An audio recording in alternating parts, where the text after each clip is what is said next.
Assalamualaikum warahmatullahi wabarakatuh. Perkenalkan, nama saya Devi Sariwahyuni, Prodi Akuntansi Syariah kelas 1A. Di sini saya akan mempresentasikan materi tentang hak dan kewajiban warga negara. Yang pertama yaitu pengertian warga negara. Penetapan warga negara dalam suatu negara ditentukan berdasarkan peraturan perundang-undangannya. Dalam pasal 26 ayat 1 Undang-Undang Dasar 1945 menjelaskan bahwa warga negara adalah orang-orang bangsa Indonesia dan orang-orang bangsa lain yang disahkan oleh undang-undang sebagai warga negara. Orang-orang bangsa lain maksudnya peranakan Belanda, Tionghoa, Arab yang bertempat tinggal di Indonesia mengakui Indonesia sebagai tanah airnya dan bersikap setia kepada Negara Kesatuan Republik Indonesia. Kemudian pengertian hak dan kewajiban. Pengertian hak dapat dipahami sebagai HAM. Dalam Undang-Undang Nomor 39 Tahun 1999 tentang HAM. HAM adalah seperangkat hak yang melekat pada hakikat dan keberadaan manusia sebagai makhluk Tuhan yang Maha Esa dan merupakan anugerahnya yang wajib dihormati, dijunjung tinggi dan dilindungi oleh negara, hukum dan pemerintah, dan setiap orang demi kehormatan serta perlindungan harkat dan martabat manusia. Kewajiban asasi adalah kewajiban dasar yang harus dijalankan oleh seseorang dalam kaitannya dengan kepentingan dirinya sendiri, alam semesta, masyarakat, bangsa, negara maupun kedudukannya sebagai makhluk Tuhan. Di Indonesia, antara hak dan kewajiban harus dipenuhi warga negara secara seimbang. Hak diri seringkali dileburkan dalam hak kolektif atau sosial. Di samping hak pribadi seseorang, terdapat hak-hak orang lain, sehingga masing-masing individu harus menghargai hak-hak individu yang lain, yang kemudian melahirkan kewajiban-kewajiban warga negara. Kemudian perkembangan hak asasi manusia di Indonesia. Pada tahun 1945 sampai 1959, hak asasi manusia sudah mendapatkan legitimasi yuridis dalam Undang-Undang Dasar 1945, meskipun belum optimal seperti keleluasaan pendirian partai-partai politik. Dan pada tahun 1959 sampai tahun 1966 terjadi pemasungan hak asasi sipil dan politik seperti hak untuk berserikat, berkumpul dan mengemukakan pendapat dengan tulisan. Pada tahun 1966 sampai tahun 1970 muncul gagasan perlunya pembentukan pengadilan HAM. Pada tahun 1970 sampai tahun 1990 persoalan hak asasi manusia mengalami kemunduran dan terjadi penolakan terhadap hak asasi manusia.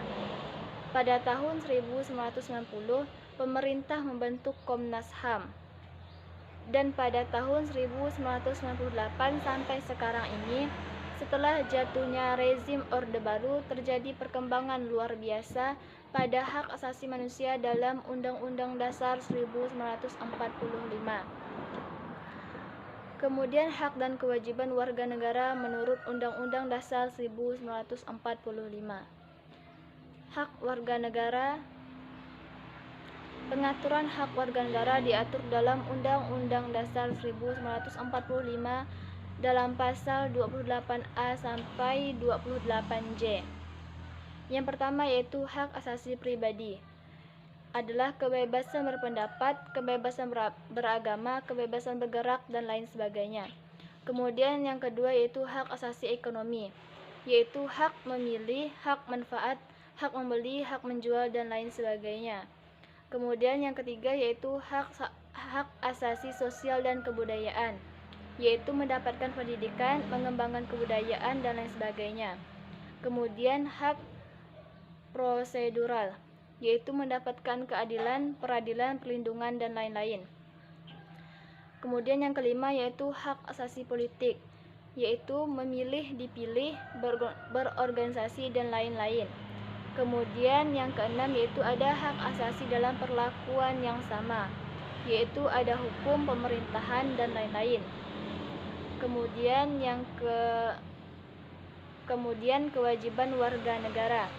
Pengaturan kewajiban warga negara diatur dalam Undang-Undang Dasar 1945, Pasal 27, Pasal 28, Pasal 30, dan Pasal 31, yaitu membayar pajak, menjunjung hukum dan pemerintahan, menghormati hak asasi manusia orang lain. Kemudian yang keempat, tunduk kepada ketetapan undang-undang. Yang kelima, ikut serta dalam usaha pertahanan dan keamanan negara. Kemudian selanjutnya yaitu melaksanakan sistem pertahanan dan keamanan rakyat semesta. Selanjutnya yaitu mengikuti pendidikan dasar. Dan yang terakhir yaitu taat kepada agama. Kemudian yaitu pembicaraan mengenai hubungan negara dan warga negara. Apakah negara yang melayani warga negara atau sebaliknya dapat merujuk pandangan para pemikir. Yang pertama yaitu ada kaum pluralis, yaitu menjelaskan masyarakat yang mendahului dan menciptakan negara sehingga negara harus tunduk kepada masyarakat. Yang kedua yaitu kaum marxis, yaitu dominasi kekuasaan ada pada negara. Negara merupakan institusi yang digunakan kaum borjuis untuk menjalankan kekuasaan yang baik. Selanjutnya yang ketiga yaitu ada kaum sintesis, yaitu menyatukan dua pandangan yang sebelumnya atau yang pandangan dua tadi, kata kunci struktur atau negara untuk teori Marxis dan agensi atau warga negara untuk teori pluralis. Negara dan warga negara saling mempengaruhi. Sekian yang dapat saya sampaikan. Mohon maaf bila ada kekurangan dan kesalahan. Saya akhiri. Wassalamualaikum warahmatullahi wabarakatuh.